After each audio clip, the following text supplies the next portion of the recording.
Assalamualaikum warahmatullahi wabarakatuh. Perkenalkan, nama saya Abdul Rahim NIM 2440102. Saya dari kelas A4 Manajemen Dakwah. Di sini saya mau menyampaikan khotbah bertema menjaga lisan di era digital guna memenuhi tugas praktek ibadah dan takfir. Alhamdulillah, nahmaduhu wa nasta'inuhu wa nastaghfiruh. Wa na'udzu billahi min syururi anfusina wa min sayyiati a'malina. May yahdihillahu fala mudilla lahu wa man yudlil fala hadiya lahu. Asyhadu an la ilaha illallah wahdahu la syarika lahu wa asyhadu anna Muhammadan abduhu wa rasuluh. Allahumma shalli ala Muhammad wa ala ali Muhammad kama shallaita ala Ibrahim wa ala ali Ibrahim innaka Hamidum Majid. Wa barik ala Muhammadin wa ala ali Muhammadin kama barakta ala Ibrahim wa ala ali Ibrahim innaka Hamidum Majid. Amma ba'd. Fa ya ayyuhan nas usikum wa iyaya nafsiya bi taqwa faqad afadal muttaqun. Ya ayyuhalladzina amanu ittaqullaha haqqa tuqatih wa la tamutunna illa wa antum muslimun. Para jamaah Jumat yang dirahmati Allah Subhanahu wa taala, di zaman sekarang kita menyaksikan fenomena yang memprihatinkan seperti kata-kata keji, caci maki, sumpah, umpat-umpat, bahkan fitnah seolah menjadi hal yang lumrah dalam kehidupan sehari-hari. Media sosial dipenuhi dengan komentar-komentar kasar. Ruang publik sering bergema dengan suara-suara kekerasan. Bahkan dalam pergaulan anak-anak muda, ucapan kotor seringkali dianggap sangat gaul dan juga kekinian. Lebih ironisnya lagi, sebagian orang merasa bangga ketika lisannya mengucapkan kata-kata kotor. Semakin kotor, semakin tinggi harga diri. Padahal lisan adalah anugerah besar dari Allah Subhanahu wa taala. Dengannya manusia bisa menyampaikan doa, kasih sayang, dan juga ilmu. Namun lisannya tidak dijaga justru bisa menjadi sumber kehancuran. Sungguhnya lisan itu dijaga untuk meningkatkan ketakwaan. Ma'asyiral muslimin rahimakumullah. Dalam kesempatan khutbah pertama pada Jumat siang ini, kita akan membahas 4 poin utama yang menunjukkan bagaimana menjaga lisan dapat meningkatkan ketakwaan. Yang pertama, perkataan bisa membuka pintu kebaikan. Kata-kata adalah energi. Dengan satu ucapan kita bisa menumbuhkan semangat orang lain, mendamaikan dua orang yang berselisih atau menanamkan benih-benih harapan di dalam hati yang gundah. Bahkan ucapan yang baik bernilai sedekah yang sangat dianjurkan. Allah Subhanahu wa taala berfirman, sebagaimana yang termaktub dalam Al-Qur'an terdapat pada surat Al-Baqarah ayat 83. A'udzubillahi minasyaitonir bismillahirrahmanirrahim. Wa qulu lin-nasi husna, yang artinya dan bertutur katalah yang baik kepada manusia. Ucapan yang baik bukan hanya menyenangkan hati orang lain, tetapi juga mendekatkan kita kepada ridhonya Allah Subhanahu wa taala. Rasulullah sallallahu alaihi wasallam mengajarkan zikir-zikir ringan namun besar pahalanya. Beliau bersabda dalam hadis riwayat Al-Bukhari dan Muslim yang artinya, 2 kalimat yang ringan di lisan berat dalam timbangan dan dicintai oleh Ar-Rahman, yaitu subhanallahi wa bihamdihi subhanallahil azim. Zikir, doa, dan kata-kata lembut adalah pintu kebaikan yang terbuka luas melalui lisan. Ma'asyiral muslimin rahimakumullah. Yang kedua, perkataan bisa mengantarkan seseorang ke surga atau menjerumuskan ke neraka. Satu kalimat dapat menjadi pintu nasib akhir manusia. Kalimat syahadat adalah contoh paling jelas. Ucapan itu membedakan antara iman dan kufur, antara surga dan neraka. Rasulullah SAW bersabda dalam hadis riwayat Al-Bukhari, Innal abda la yatakallamu bil kalimati min ridwanillahi la yulqi laha balan yarfa'uhullahu bihadza rajah. Yang artinya sesungguhnya ada seorang hamba yang mengucapkan satu kalimat yang diridhoi oleh Allah tanpa ia menyadarinya. Namun dengan sebab kalimat itu Allah mengangkat derajatnya beberapa tingkat. Rasulullah SAW juga bersabda dalam hadis sahih riwayat Imam At-Tirmizi, "Inna ahadakum la yatakallamu bil kalimati min rizqi wa lillahi ma yadunnu ay an tablugha ma balagha. Fa ya'tubu azza wa jalla lahu biha ridwanahu illa yaumil yalqah." Yang artinya, sesungguhnya salah seorang di antara kalian mendengar satu kalimat yang mengandung keridhaan Allah. Ia tidak menyangka bahwa kalimat itu akan membawa pengaruh sejauh itu. Maka Allah Azza wa Jalla menetapkan keridhaannya baginya hingga hari ia berjumpa dengannya. Allah SWT juga mengingatkan kekerasan tentang bahayanya ghibah dalam Al-Quran surat Al-Hujurat ayat 12. Wala yahtab ba'dukum ba'dan ayyuhibbu ahadukum ayyaqula lahma akhihi maitan fakarihtuhu.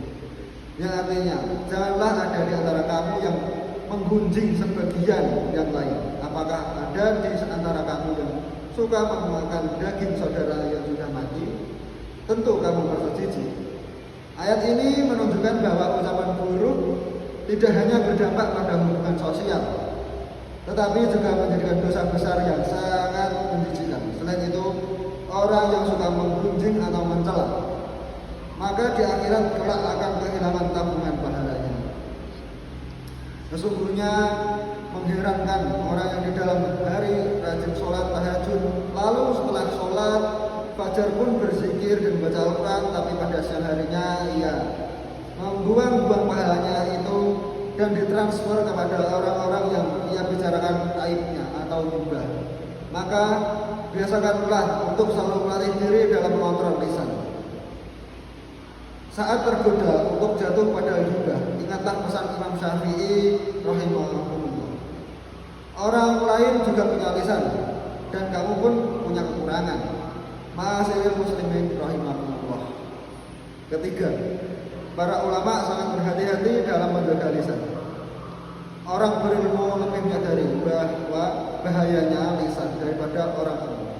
Para ulama mengingatkan kita tentang pentingnya menjaga lisan. Jika engkau ingin berbicara, maka berpikirlah jika jelas dan maslahatnya. Bicaralah, jika tidak, dia lebih baik bagimu.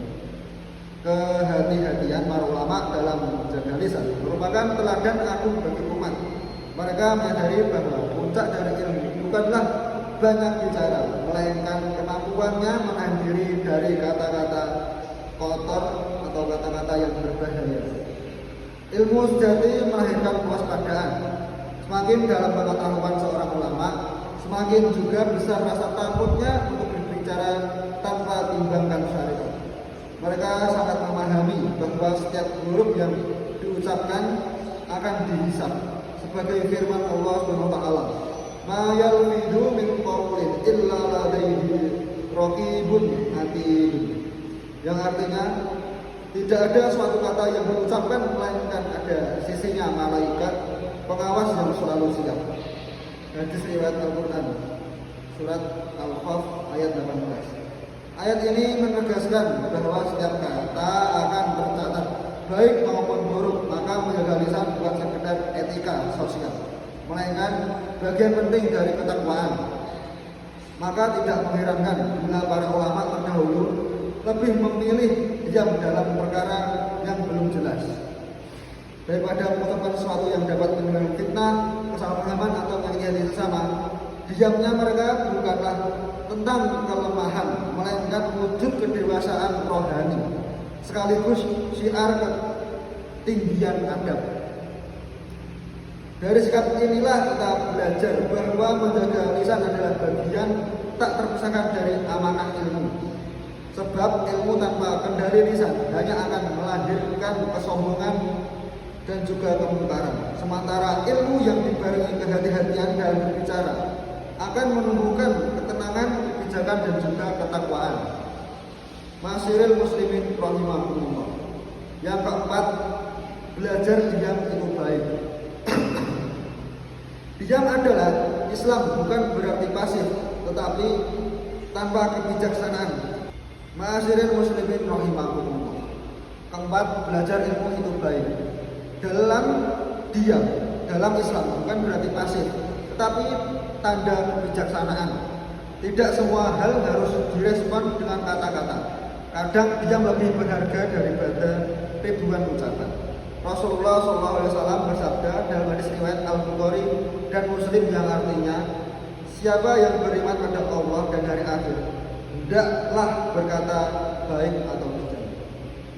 Dalam kitab Minhajul Qasidin disebutkan bahwa Abu Darda radhiyallahu anhu berkata, Allah menciptakan dua telinga dan satu mulut agar kita lebih banyak mendengar daripada berbicara. Dia mengajarkan kita kesabaran, menghindarkan dari pertengkaran, serta mengajak hati agar tetap bersih dan juga tenang. Orang yang mampu menahan lisannya dari perkataan sia-sia biasanya lebih disegani dan juga dihormati. Umar bin Khattab menasihatkan kita semua. Man katsura kalamuhu katsura safatuhu. Orang yang banyak bicaranya, banyak pula kesalahannya. Maka dari itu diantara sifat seorang mukmin sejati, bicaranya adalah zikir, diamnya adalah takafur.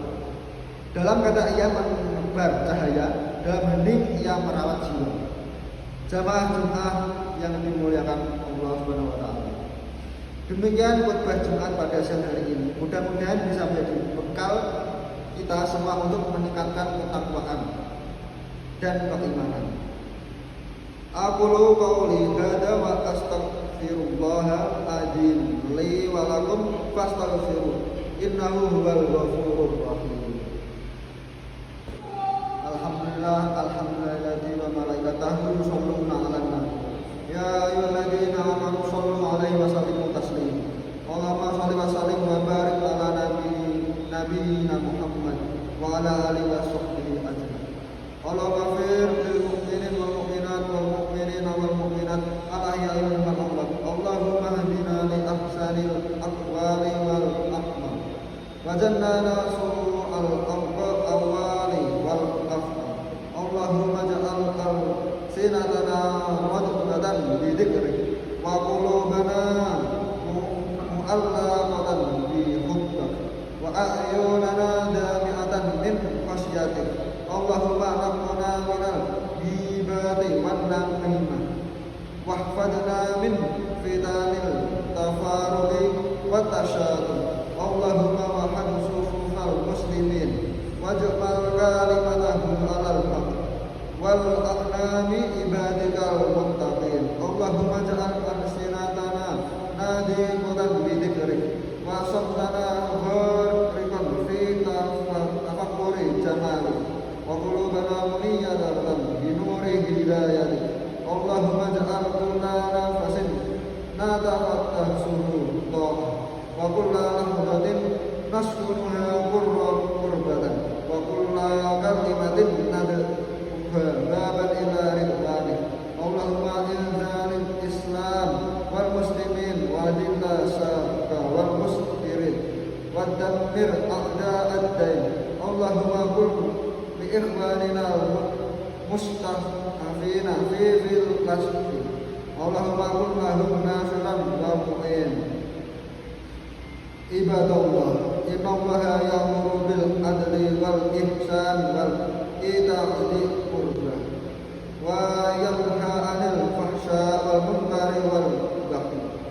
Ya'idukum la'allakum tadhakkarun. Fadhkurullaha yadhkurkum washkuruhu ala